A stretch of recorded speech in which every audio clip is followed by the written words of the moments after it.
welcome everyone here to this beautiful city of Montreal. Thank you all for joining us.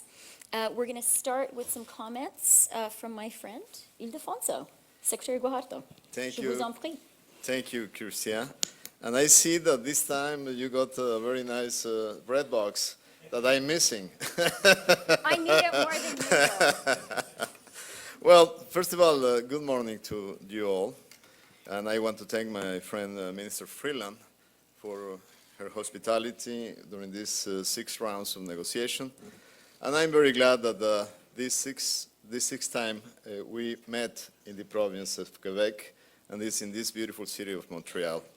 Ambassador Lighthizer, it's a pleasure to see you again. We saw each other in the bus, had a wonderful dinner. And I want to recognize the negotiating teams of the 3 countries for their great effort and their commitment to this process. Members of the press, thank you for joining us today. Good morning to everybody. The road toward the 6th round has not been an easy one. However, reaching to this stage of negotiations allows us to assess some of the main outcomes of the process in its entirety. Let me elaborate on 3 of them.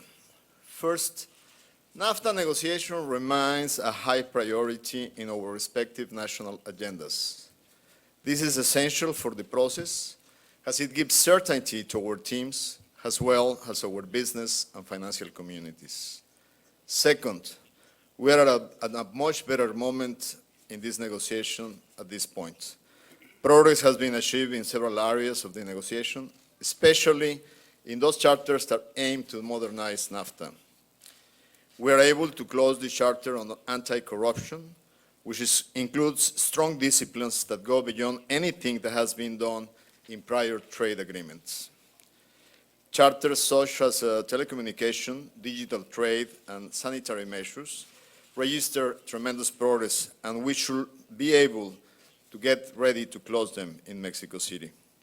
Customs and trade facilitation are also moving swiftly, and the new rules that are binding within this area of customs are crafted much more advanced than the trade facilitation agreement in WTO, and definitely much more stronger than what we achieved in TPP.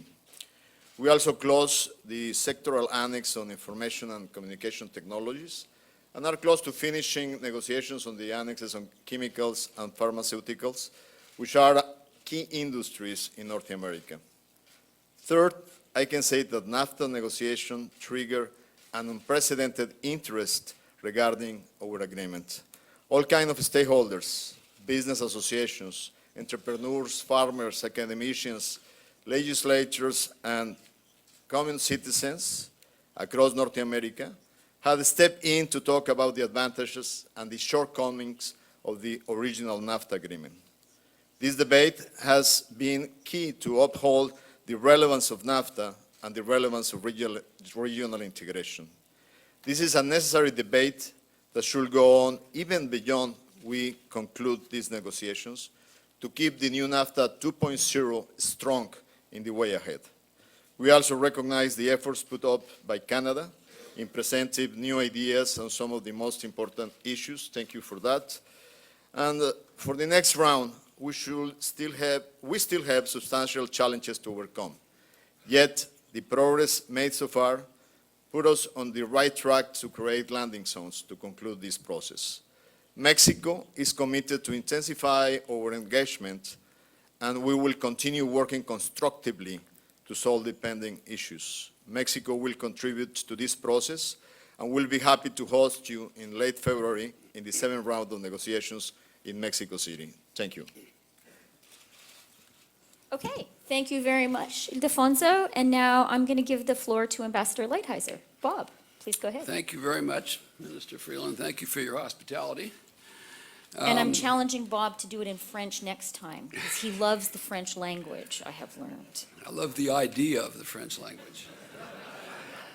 And Secretary Guajardo, it's great to be here with you too. We appreciate the hospitality. I think we've all gotten to be friends during this process, and I think that's helpful. It is a pleasure to be here in Quebec. Montreal is one of the great cities of the world, and I have not been back in many years, and I've missed it. I used to come here in the 70s and 80s with my wife and children to go to Mont Tremblant and learn to ski. We love the French culture, we love the excellent food, the wonderful skiing, and as I recall, it was cold all the time, and that hasn't changed at least. I always thought that Quebec has the greatest motto anywhere. Je me souviens. It's a perfect comment on history and culture, and even the future. I think it is a perceptive motto for a trade negotiator. Maybe we'll put it up at USTR. Je me souviens. Can you see it when you walk in? Since we are in Canada, let me talk a bit about our bilateral trade relationship. I think there is some misunderstanding here that the United States is somehow being unfair in these negotiations, and that is not the case. Free trade agreements are essentially grants of preferential treatment to other countries in exchange for approximately equal grant of preferential treatment in their economy. Thus, it is reasonable from time to time to assess whether the bargain house turned out to be equitable. Using Canadian statistics, Canada sold the United States $298 billion in goods in 2016, the last numbers that we have. We sold Canada $210 billion in goods. Now, that's a lot of two-way trade. But it also means that Canada has an over $87 billion surplus with the United States. To put this in perspective, that figure is equal to approximately 5.7% of Canada's GDP. When energy is removed, and in some people's opinion that's a fair thing to do, the number is still $46 billion. The projected figure for 2017 show that the surplus will be even larger when those numbers are in. Now, I ask Canadians, because we're in Canada, is it not fair for us to wonder whether this imbalance could in part be caused by the rules of NAFTA? Would Canada not ask the same question if the situation were reversed? So we need to modernize and we need to rebalance. Now let me turn to the sixth negotiating round and the status of our talks. We believe that some progress was made. We closed one chapter. As Ildefonso said, it was the chapter on corruption, which is a very important chapter. And we made some progress on a few others. More importantly, though, we finally began to discuss some of the core issues. So this round was a step forward, but we are progressing very slowly. We owe it to our citizens who are operating in a state of uncertainty to move much faster. Of course, negotiating as a group of three is more difficult than bilateral talks. Often issues become more complicated and contentious when there are three parties. I would like to comment on two proposals by the Canadians, one of which has been in the press quite a bit, and that is a presumed compromise on rules of origin. We find that the automobile rules of origin idea that was presented when analyzed may actually lead to less regional content that we have now, fewer jobs in the United States, Canada, and likely Mexico. So this is the opposite of what we are trying to do. In another proposal, Canada reserved the right to treat the United States and Mexico even worse than other countries if they enter into future agreements. Those other countries may, in fact, even include China if there's an agreement between China and the United States. This proposal, I think, if the United States had made it, would be dubbed a poison pill. We did not make it, though. Obviously, this is unacceptable to us, and my guess is it is to the Mexican side also. Finally, I would like to refer, because I think it fits in this context, to an unprecedented trade action that Canada brought against the United States very recently. It constitutes a massive attack on all of our trade laws. If it were successful, it would lead to more Chinese imports into the United States and likely fewer Canadian goods being sold in our market. Now, we understand that countries often challenge specific actions taken by another country in the context of trade laws. This is normal and what we expect. But this litigation essentially claims that 24 years ago, the United States effectively gave away its entire trade regime in the Uruguay round. Of course, we view this case as frivolous, but it does make one wonder if all parties are truly committed to mutually beneficial trade. It also underscores why so many of us are concerned about binding dispute arbitration. What sovereign nation would trust to arbitrators or, to the flip of a coin, their entire defense against unfair trade? To conclude, some real headway was made here today. The United States views NAFTA as a very important agreement. We're committed to moving forward. I am hopeful progress will accelerate soon. We'll work very hard between now and the beginning of the next round, and we hope for major breakthroughs during that period. We will engage both Mexico and Canada urgently, and we will go where these negotiations take us. Thank you very much. Okay, thank you, Bob. Bonjour. Je tiens à souligner que nous sommes réunis aujourd'hui sur un territoire traditionnel utilisé depuis longtemps comme lieu de rencontre par des peuples autochtones, notamment les Abénaquis, les Iroquois de Saint-Laurent, la nation Huron-Wendat et la nation Mohawk. Estoy muy contenta de darle la bienvenida a todos ustedes a Montreal, a todos los que participaron en esta sexta ronda de negociaciones, especialmente a nuestros negociadores dedicados. Muchas gracias. Dès le début du processus, en août dernier, les efforts de nos négociateurs ont surpassé les attentes. Ils ont passé de nombreuses semaines loin de leur famille et de la maison, des semaines qui ont été longues et dont les journées se terminaient tard. To the negotiating teams from all three countries, I think all three of us are united in being grateful for your continuing hard work. And that work, I'm pleased to say, is beginning to bear fruit. To my Mexican and American counterparts, Ambassador Lighthizer, Secretary Guajardo, I extend a warm welcome to one of my favorite places in the world and one of Canada's greatest cities. Montréal est un endroit idéal pour ces discussions. En effet, cette île située dans le majestueux Saint-Laurent a été un carrefour de commerce, d'innovation et de prospérité pendant des centaines d'années.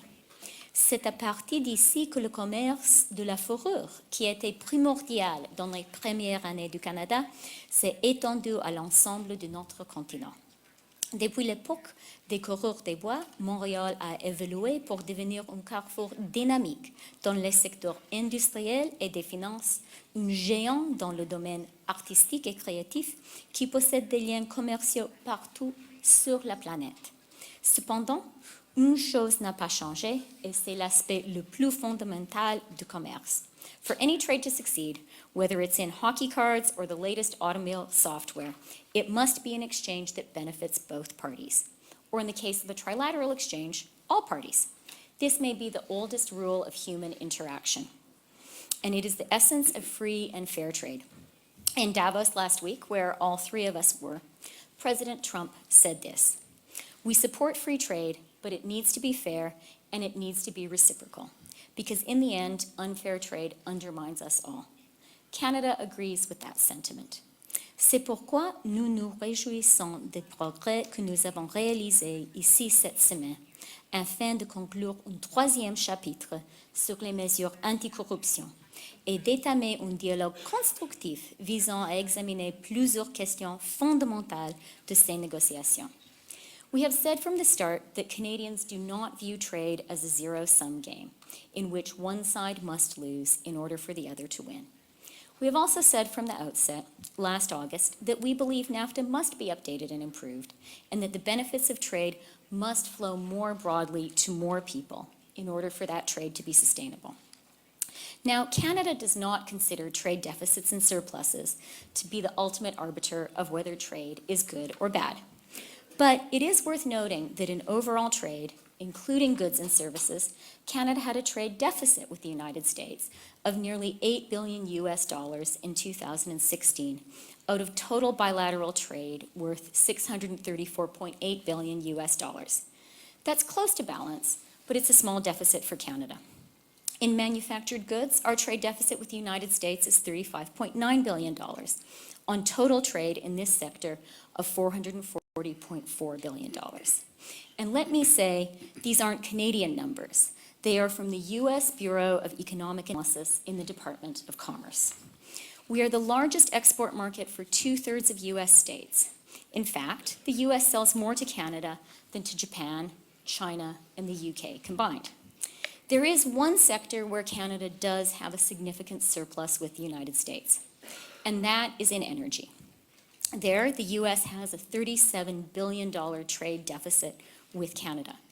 But those Canadian energy exports are helpful to the American economy, and they crucially support U.S. energy security. My point is that when trade is free and fair, there are reciprocal benefits.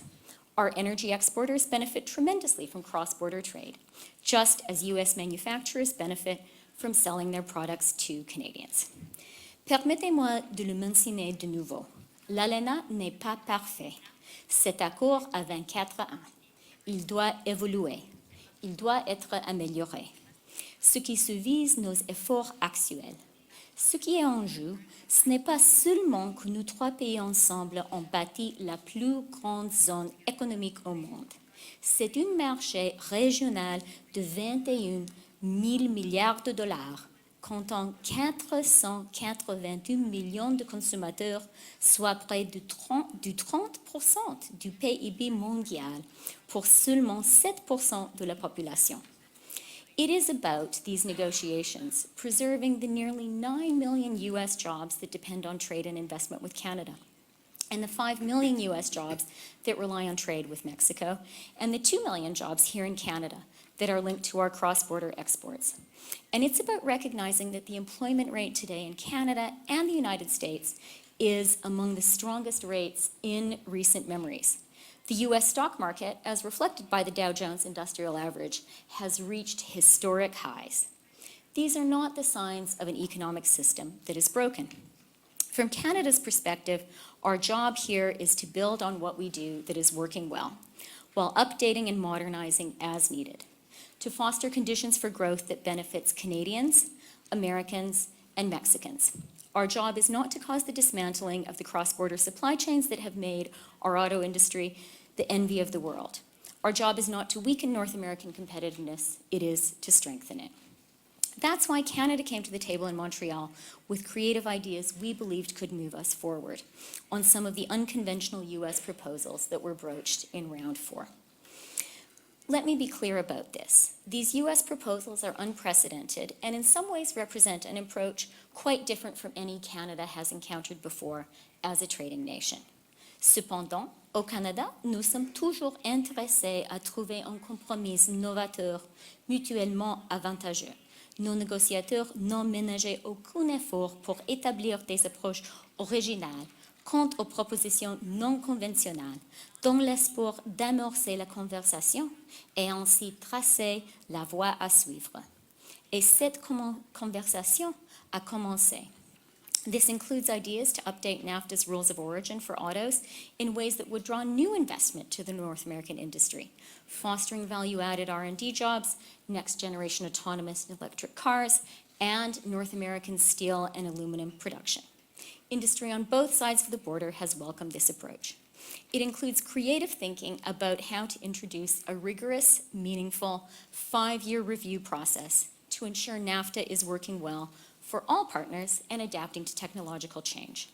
And it includes a new approach to investor-state dispute settlement NAFTA's Chapter 11, that responds directly to U.S. concerns about being subject to ISDS. This, as well as the completion of the anti-corruption chapter, builds on the progress made in previous rounds, during which we closed chapters on competition and small and medium-sized enterprises. Additionally, we made good progress here in the talks on sanitary and phytosanitary measures, telecommunications, customs and trade facilitation, and technical barriers to trade. As for softwood lumber, to which Ambassador Lighthizer alluded, Canada considers this to be on a separate track from NAFTA. Canadians are familiar for many decades with softwood lumber as a trade irritant between our countries. As we've said all along, our preference is a negotiated settlement, and we're ready to talk at any time. In the meantime, as any country would do, we are defending our industry and our workers to the best of our ability. Pour revenir à l'ALENA, nous sommes sur le point de conclure plusieurs autres chapitres lors de la ronde 7 à Mexico, dans les secteurs fondamentaux qui sont si importants pour les entreprises nord-américaines. Toutes ces réalisations marquent un pas important dans la bonne direction. The Government of Canada's overarching objective, as it has been from the beginning of this process, is an updated, modernized NAFTA that creates broader opportunity for the middle class and those working hard to join the middle class in all three of our great countries. Our goal, and I think it is our shared goal, is a new and improved NAFTA that is a win-win-win. I look forward to continuing this work in Mexico City late next month, and after that in Washington, D.C. Thank you. Merci. Muchas gracias.